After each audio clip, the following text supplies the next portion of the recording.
ಬೇಕಾ ಅಸೈನ್ಮೆಂಟ್ ಬರಿ, ವಾಶ್ರೂಮ್ ಹೋಗ್ಬೇಕಾ ಅಸೈನ್ಮೆಂಟ್ ಬರಿ, ಊರ್ ಹೋಗ್ಬೇಕಾ ಅಸೈನ್ಮೆಂಟ್ ಬರಿ, ನಾನು ಕುತ್ಕೋತೀನಿ ಅಸೈನ್ಮೆಂಟ್ ಬರಿ, ನಾನು ನಿಂತ್ಕೋತೀನಿ ಅಸೈನ್ಮೆಂಟ್ ಬರಿ.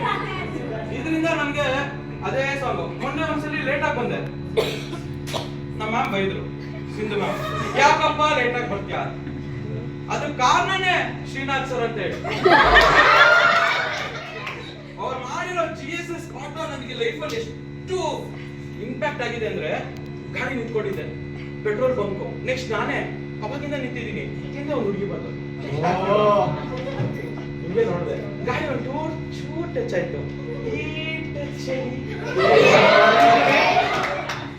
ನಗ್ಬೇಡಿ, ನಾನು ಆ ರೀತಿಯಲ್ಲಿ ಹೇಳಿಲ್ಲ. GSS ಸ್ಟಾಪ್ ಆಯ್ತು. Come back to the concept. GSS sir ಹೇಳಿದ್ದಾರೆ ಹೆಣ್ಮಕ್ಳಿಗೆ ಆದ್ಯತೆ, ಸೈಡಿಗೆ ಹೋದೆ ಪ್ಲೀಸ್. ಅವ್ರು ಹಾಕೊಂಡು ಹೋದ್ರು, ನಾನು ಬರೋದು ಲೇಟ್ ಆಯ್ತು. ಶ್ರೀನಾಥ್ ಸರ್ ತಾನೇ ಕಾರಣ. ಶ್ರೀನಾಥ್ ಸರ್ ಕಣ್ಣ